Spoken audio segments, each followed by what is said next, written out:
साथियों, मैं प्रेमचंद पांडे। मैं आज उत्तराखंड के हरिद्वार में हूँ। हरिद्वार हिंदू धर्मावलंबी लोगों का एक पावन तीर्थ स्थल है। हर महादेव। माँ गंगा अपने स्रोत यानी गौमुख से करीब 250 किलोमीटर पहाड़ी यात्रा करके हरिद्वार में मैदानी क्षेत्र में प्रवेश करती है।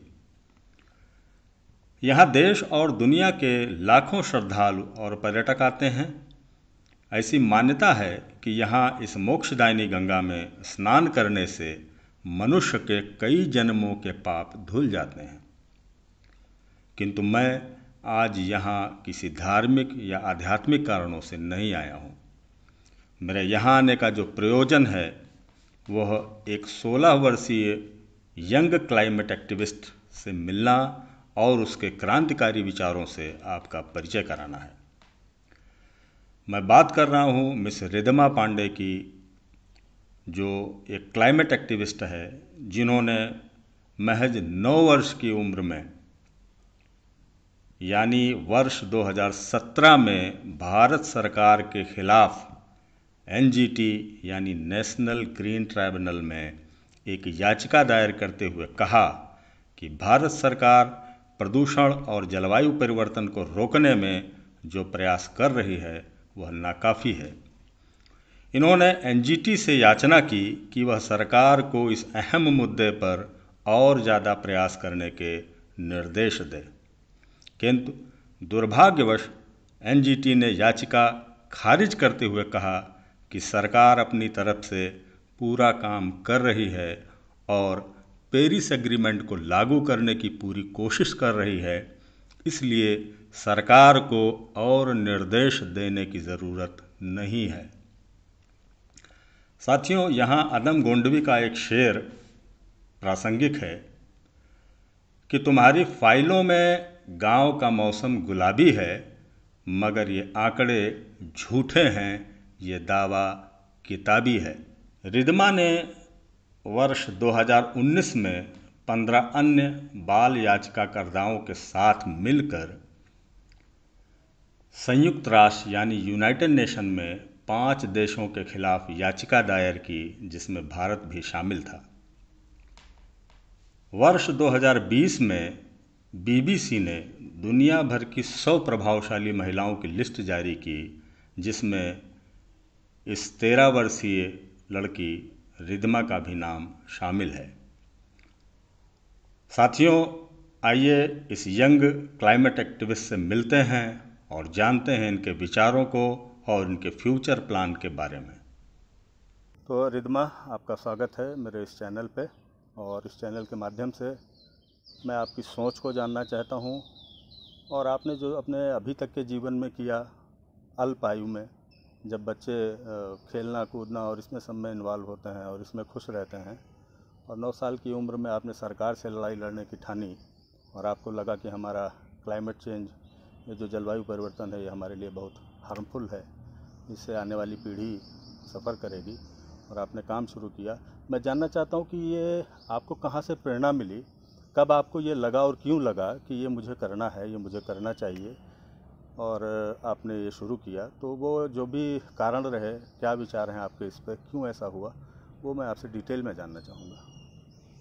तो सर, मेरी जर्नी मैं कहूँगी कि मेरी जर्नी शुरू हुई डर की वजह से। कहीं ना कहीं एक डर कि एक दिन मैं मर जाऊँगी या मेरे पेरेंट्स मर जाएंगे बिकॉज ऑफ क्लाइमेट चेंज कह सकते हैं हम। उस समय जो मेरा मेन डर था वो ये था कि फ्लैश फ्लड्स की वजह से मैं एक दिन मर जाऊँगी, और उसी डर की वजह से कहीं ना कहीं मैंने क्लाइमेट चेंज को जाना और उस पर काम किया।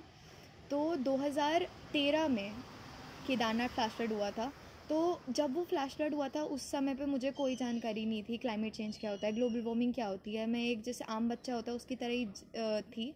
तो 2013 में जब फ्लैश फ्लड हुआ तो मेरे फादर भी जिस ऑर्गेनाइजेशन के साथ वो काम करते थे वहाँ वो एनिमल रेस्क्यू के लिए गए। और उसके बाद क्योंकि मेरी मदर भी इसी फील्ड में काम करती है और क्योंकि वो बहुत बड़ा अपने आप में एक हिस्ट्री का काफ़ी बड़ा फ्लैश फ्लड था, तो न्यूज़ में पूरे टाइम फ्लैश फ्लड्स के बारे में चल रहा था। तो मुझे ये याद है कि उस समय पर वो विजुअल्स देखना कि हर चीज़ तबाह थी, पानी के अंदर था, लोगों को चोटें लगी हुई थी, और फिर वो क्लिप्स, न्यूज़ क्लिपिंग्स जिसमें बच्चे रो रहे थे कि उनके पेरेंट्स मर गए हैं या उन्हें अपना घर नहीं मिल रहा है क्योंकि सब कुछ टूट चुका था। बिल्कुल। तो वो चीज़ें कहीं ना कहीं देख के मेरे मन में ये सवाल आया कि ये क्या हो गया, मतलब क्यों हुआ, कैसे हुआ, क्योंकि एक 5 साल के बच्चे के लिए फ्लैश फ्लड्स कोई आम बात नहीं है। ये कोई चॉकलेट टॉफ़ी की तरह तो है नहीं कि एक 5 साल के बच्चे को पता होगा फ्लैश फ्लड्स क्या है। बिल्कुल। तो उस टाइम पे जो केदारनाथ फ्लैश फ्लड हुआ, तब जो सबसे बड़ा सवाल मेरे अंदर था वो कि ये हुआ क्या, हर जगह पानी कैसे है। तो उस टाइम पे मेरी मदर ने मुझे बताया और मतलब एक टाइम ऐसा आ गया था जहाँ पे मुझे ये चीज़ लगी कि अब या तो कुछ करो या तो फिर मर ही जाओ, और बैठे बैठे मरने से अच्छा है कि क्या पता मैं कुछ कर पाऊँ जिससे फ्लैश फ्लड्स रुक जाएं। तो उस टाइम पे मैंने ये सवाल अपने पेरेंट्स से किया कि मैं क्या करूँ जिससे फ्लैश फ्लड्स रुक जाएं, जिससे फ्लैश फ्लड्स ना हो, क्लाउड बर्स्ट ना हो, ताकि मैं मरूँ ना, क्योंकि मुझे मरना नहीं है, ऑब्वियसली मैं बहुत छोटी हूँ। तो उस टाइम पे उन्होंने मुझे बताया कि ग्लोबल वार्मिंग एक चीज़ है, क्लाइमेट चेंज एक चीज़ है जिसकी वजह से ये चीज़ें हो रही हैं, और फ्लैश फ्लड अपने आप में एक नेचुरल चीज़ है, उसे आप नहीं रोक सकते, बट क्लाइमेट चेंज हम लोगों के एक्शंस की वजह से जो है वो बहुत ज़्यादा हो रहा है, ग्लोबल वार्मिंग बढ़ रही है। तो वो जिस तरीके से मैं कहूँगी मेरे पेरेंट्स ने मुझे बताया, मुझे वो चीज़ इंटरेस्टिंग लगी कहीं ना कहीं, कि कैसे ह्यूमन इमिशंस की वजह से जो टेम्परेचर है अर्थ का वो बढ़ रहा है, क्योंकि एक 5-6 साल के बच्चे को क्या ही पता है कि क्या क्या चीज़ें इमिशंस कर रही है। मुझे उस टाइम पे सिर्फ ये पता था कि गाड़ियाँ चलती हैं उससे इमिशंस होते हैं। तो मेरे दिमाग में सबसे बड़ा सवाल ये था कि गाड़ी चलाने से कैसे टेम्परेचर बढ़ रहा है पृथ्वी का। तो वही सवाल को लेके कांस्टेंट क्वेश्चंस आते गए, मैंने पूछा अपने पेरेंट्स से, धीरे धीरे क्लाइमेट चेंज के बारे में ज़्यादा जाना, ये पता चला कि फ्लैश फ्लड्स के अलावा भी बहुत सारी चीज़ें हो रही हैं, ड्रॉट्स आ रहे हैं और सूखा पड़ रहा है और लोग काफ़ी ज़्यादा बीमारियाँ फैल रही हैं, temperature, air pollution, water pollution, ये सारी चीज़ों के बारे में पता चला। उसके साथ ही साथ चाइल्ड राइट्स के बारे में पता चला कि चाइल्ड राइट्स भी कुछ होते हैं। मैं एज अ बच्चा, एज अ चाइल्ड, मेरे पास कुछ राइट्स हैं जो कि वॉयलेट हो रहे हैं, जिन्हें कि प्रोटेक्ट करना चाहिए बट वॉयलेट होते जा रहे हैं। और पढ़ते पढ़ते कहीं ना कहीं प्रॉब्लम बहुत बड़ी दिखी, बट ये क्वेश्चन दिमाग में आया कि क्यों रहा है। और तब पता चला कि जो ओल्डर जनरेशन है उनके पास रिसोर्सेज थी, उन्होंने उसे इस तरीके से एक्सप्लॉइट किया कि चीज़ें बिगड़ती चली गई। और क्योंकि ओल्डर जनरेशन को सिर्फ पैसा, मनी, प्रॉफिट दिखाई दे रहा था उनके आगे, इसीलिए उन्होंने कभी सोचा ही नहीं कि आने वाले जनरेशन के लिए हम छोड़ क्या रहे हैं।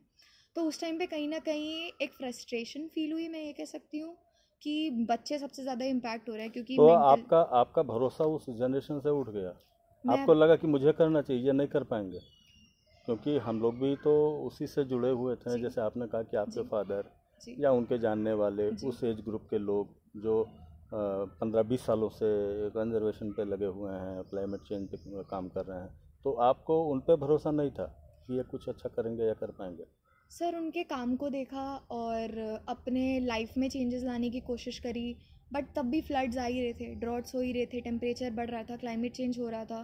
तो जब सारी प्रॉब्लम्स बढ़ती जा रही थी, तब सबसे बड़ा सवाल दिमाग में ये आया कि कर क्या रही है ओल्डर जनरेशन, जब कंजर्वेशन पे काम हो रहा है, क्लाइमेट चेंज पे भी उस टाइम पे भी काफ़ी एक्टिविस्ट थे उस टाइम के जो काम कर रहे थे। तो जब वो काम कर रहे हैं तो गलती कहाँ हो रही है, गलती हो किधर रही है, वो सवाल आए। और उसके बाद धीरे धीरे ये रियलाइजेशन हुई कि हर एक आदमी के अपने काम के पीछे एक बहुत बड़ा एजेंडा है और सब अपने एजेंडा के ही लिए काम कर रहे हैं।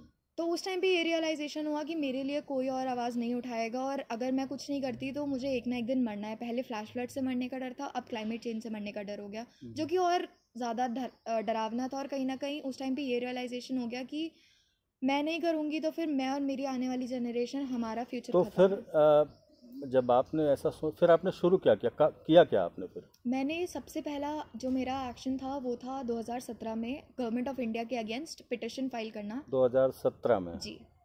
आपकी उम्र 9 साल जी। ओके। जी। फिर? तो 2017 में मैंने गवर्नमेंट ऑफ इंडिया के खिलाफ NGT में, नेशनल ग्रीन ट्राइब्यूनल में पिटिशन फाइल करी कि जो गवर्नमेंट ऑफ इंडिया है उनके पास पावर्स हैं, उनके वो लॉज बने हुए हैं, उन लॉज को वो फॉलो नहीं करवा पा रही है ऑन ग्राउंड, और जितना भी काम कर रही है, क्योंकि गवर्नमेंट की काफ़ी सारी स्कीम्स हैं जो कि देखा जाए तो काफ़ी अच्छी स्कीम्स दिखती हैं, बट ऑन ग्राउंड उनका क्या रिजल्ट है, क्या हो क्या रहा है। प्लांटेशन हो रही है, पेड़ तो दिख नहीं रहे हैं ग्राउंड पे, सफाई अभियान चल रहा है, कूड़ा हर जगह हमें दिख रहा है, अवेयरनेस चल रही है, पर लोगों को कुछ पता ही नहीं है क्या है, कचरा फेंकना, जलाना गलत चीज़ है। तो जो बजट आ रहा है वो कहाँ जा रहा है, जो काम हो रहा है वो क्या हो क्या रहा है। तो इस चीज़ पे मैंने नेशनल ग्रीन ट्राइब्यूनल में पिटिशन करी थी 2017 में, जो कि कम से कम 1.5 साल बाद नेशनल ग्रीन ट्राइब्यूनल ने रिजेक्ट कर दी थी, ये कहते हुए कि गवर्नमेंट अपनी तरफ से जो बन पड़ रहा है सब कर रही है और गवर्नमेंट काफ़ी अच्छा काम कर रही है और उन्हें डायरेक्शंस देने की कोई ज़रूरत नहीं है। और सबसे बड़ी जो मैं कहूँगी डाउनफॉल था उस पिटिशन का वो ये था कि हमने बोला था कि गवर्नमेंट ऑफ इंडिया पेपर पे काम कर रही है, तो जो वर्क है वो सिर्फ पेपर पे हो रहा है। बट जो नेशनल ग्रीन ट्राइब्यूनल थे उन्होंने पेपर वर्क देखा गवर्नमेंट का और पेपर वर्क के बेसिस पे उन्होंने ये डिसीजन दे दिया कि गवर्नमेंट सब कर रही है, जबकि पिटिशन में साफ साफ ये मेंशन था कि गवर्नमेंट काम कर रही है बट सिर्फ पेपर पर ही कर रही है। और तब भी उन्होंने वो चीज़ नेग्लेक्ट करते हुए, बच्चों का फ्यूचर नेग्लेक्ट करते हुए उसे डिसमिस कर दिया 1.5 साल बाद। तो उस पर कुछ नहीं हो पाया, उन्होंने खारिज कर दिया उन्होंने उसको खारिज कर कि हम दिया। जो कर सकते हैं कर रहे हैं जी। और ठीक कर रहे हैं जी, ऑन पेपर वो ठीक कर रहे जी। थे, उनका यही कहना था। पेपर्स को देख के उनका ये कहना था कि सब अच्छा चल रहा है, सब सही चल रहा है। उसके बाद हमने उसे रिकन्सिडरेशन के लिए सुप्रीम कोर्ट भेजा, बट सुप्रीम कोर्ट ने उस टाइम पे इम्पॉर्टेंट केसेस ये बोलते हुए कि हम इम्पॉर्टेंट केसेस को पहले ले रहे हैं, उस केस को हियरिंग पे आने ही नहीं दिया। वो हमेशा ऐसी पेंडिंग पड़ा रहता है, आज तक वो पेंडिंग ही है और वो मुझे लगता है दुनिया ख़त्म हो जाएगी, वो केस पेंडिंग ही रह जाएगा। तो रिद्मा, मैंने जो न्यूज़ में देखा और नेट पे देखा, आप यूएस गई हुई थी। जी। उसमें कुछ यंग एक्टिविस्ट थे, चाइल्ड एक्टिविस्ट थे एक्चुअली, तो वो क्या ओकेज़न था जो आप गई थी वहाँ पे, क्या इशू था वो, उसके बारे में थोड़ा बताइए। तो 2019 में मैंने 16 इन टोटल हम 16 बच्चों ने मिलके यूनाइटेड नेशंस की चाइल्ड राइट कमेटी के अंदर एक लॉ सूट फाइल किया था, जिसमें कि हमने जो G20 कंट्रीज़ थी जिन्होंने चाइल्ड राइट कन्वेंशन साइन किया था उनके खिलाफ ये लॉ सूट फाइल किया था कि उनके इमिशंस के कारण या जो वो एक्सप्लॉयटेशन कर रहे हैं उसके कारण जो बच्चे, पूरी दुनिया के जितने भी बच्चे हैं, उनके जो राइट्स है, चाइल्ड राइट्स, साफ हवा, साफ पानी, वो राइट्स वायलेट हो रहे हैं। और क्योंकि उन्होंने चाइल्ड राइट कन्वेंशन उन्होंने साइन किया, तो इसीलिए उनकी जिम्मेदारी बनती है कहीं ना कहीं कि उन राइट्स को वो प्रोटेक्ट करें, जिसको करने में वो फेल हो रहे हैं। जिसके कारण हमने यूनाइटेड नेशंस में वो लॉ सूट फाइल किया था, जिसके कारण मैं 15 और बच्चों के साथ US उस समय 2019 में गई थी। तो आपका जो आप अभी आपने 12 पास किया है या अभी पास आउट? जी, मेरा 12th हो गया। 12 साल हो गया। तो फिर आपका फ्यूचर प्लान क्या है, आप क्या करना चाह रही हैं उसमें? चूँकि ठीक है, गाइडेंस तो मेरा होना चाहिए, मेरा ये मानना है, हालांकि आपको भरोसा नहीं है, आपकी बातों से ये लग रहा है कि ये हमारी जनरेशन पे या हम लोगों पे आपको भरोसा नहीं है और आपको लग रहा है कि हम वो जो हमें करना चाहिए वो हम नहीं कर पा रहे हैं या नहीं कर पाए अभी तक। तो आपका क्या फ्यूचर प्लान है और उसमें हम कहाँ आपको सपोर्ट कर सकते हैं या क्या कर सकते हैं, आपको कैसे आपको हेल्प करें हम, और आपका फ्यूचर प्लान क्या है, उस पर ज़रा हम बात करना चाहेंगे। मेरा फ्यूचर प्लान यही है कि क्योंकि मैंने ऑलमोस्ट मोस्ट ऑफ मेरी जो लाइफ है वो इसी फील्ड में, एनवायरनमेंट की फील्ड में, क्लाइमेट चेंज की फील्ड में काम करते करते पास कर दी है। मतलब मेरा चाइल्डहुड जो था पूरा, जब बचपन में मैं एंजॉय कर सकती थी या पढ़ सकती थी, और जो चीज़ें मेरे साथ के बच्चे कर रहे हैं, सोशल मीडिया वैसे मतलब जिस तरीके से मेरे साथ के लोग चला रहे हैं उस तरीके से यूज़ करती है। उन सब टाइम में मैंने कंजर्वेशन के काम पे ज़्यादा काम किया मैं कहूँगी, या कहीं ना कहीं मैंने क्लाइमेट चेंज पे काम किया। तो मैं इसी फील्ड में आगे बढ़ना चाहूँगी, तो इसीलिए आगे अब यूनिवर्सिटी लेवल पे या मास्टर्स और PhD लेवल पे मैं एनवायरनमेंट को ही पढ़ूँगी आगे, सस्टेनेबिलिटी, एनवायरनमेंट कंजर्वेशन, और क्या मैं एज अ पर्सन चेंज कर सकती हूँ और क्या मैं रियलिटी में मतलब प्रॉब्लम को समझ सकती हूँ, कैसे क्या प्रॉब्लम है, उसका क्या सोल्यूशन पे मैं काम कर सकती हूँ। और ये चीज़ सीखना चाहूँगी कि मैं सच में ऑन ग्राउंड कैसे काम करूँ, ना कि सिर्फ पेपर में या ना कि सिर्फ प्रॉफिट को ध्यान में रखते हुए, बट इन रियलिटी मैं कैसे ऐसे काम करूं जो कि चेंज लाए इस दुनिया में। और एज ओल्डर जनरेशन, आपकी जनरेशन से क्या मैं मदद ले पाऊंगी, तो वो यही है कि आप ही लोग सरकार में हैं, सिस्टम्स में भी आप ही लोग हैं, तो मैं as a young person government को, सिस्टम को चैलेंज कर सकती हूँ। या आप लोग अगर अवेयर नहीं हैं, जो कि होना नहीं चाहिए था, क्योंकि बड़े लोग हम एक्सपेक्ट करते हैं, बच्चों को समझाते हैं, सिखाते हैं, सही गलत रास्ता बताते हैं, बच्चे नादान होते हैं। बट यहाँ तो हमने रोल्स ही एक्सचेंज कर लिए हैं, जहाँ बच्चे बड़े लोगों को बता रहे हैं कि सही क्या है, आप गलत क्या कर रहे हैं, या आप इस जगह गलत जा रहे हैं, ये नासमझी है, जो कि बड़े लोग बच्चों को समझाते हैं। तो मैं यही चाहूँगी कि बड़े लोग अपना वो एक रिस्पॉन्सिबिलिटी वापस ले लें कहीं ना कहीं बच्चों से।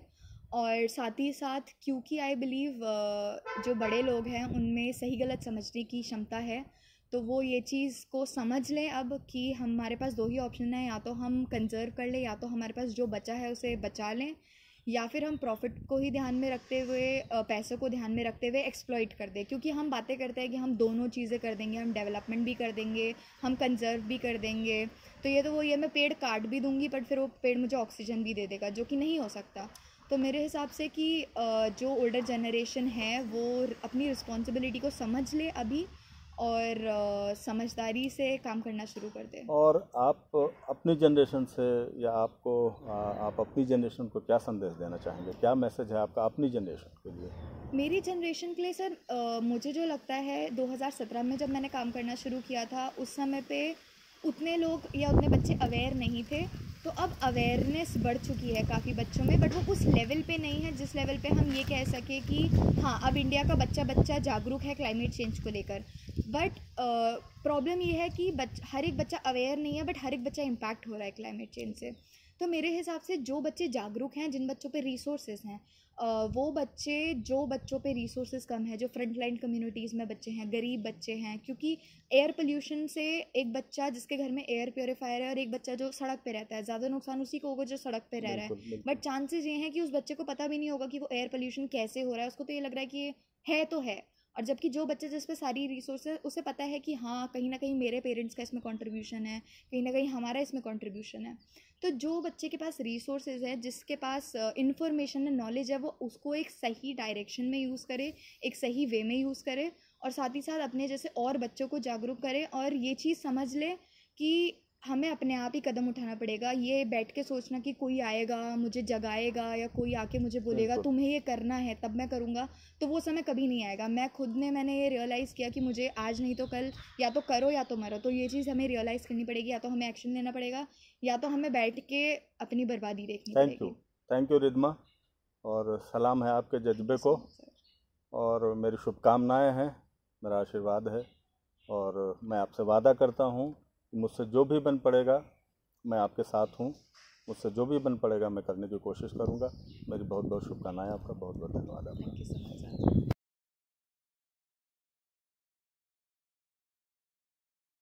मेरे बच्चों मेरी उंगली न पकड़ो, मेरी ऐनक से दुनिया को न देखो, मेरे नक्शे कदम पे खाक डालो, मेरे रास्तों से रास्ता मत निकालो, मोहब्बत की अलग तफसीर लिखो, बुलंदी की नई ताबीर लिखो, मेरी ख्वाहिश है कि तुम ये कर दिखाओ, चलो रफ्तार कुछ अपनी बढ़ाओ, पिछड़ने का बहाना चाहता हूँ, इसी में जीत पोशीदा है मेरी, मैं तुमसे हार जाना चाहता हूँ, मैं तुमसे हार जाना चाहता हूँ।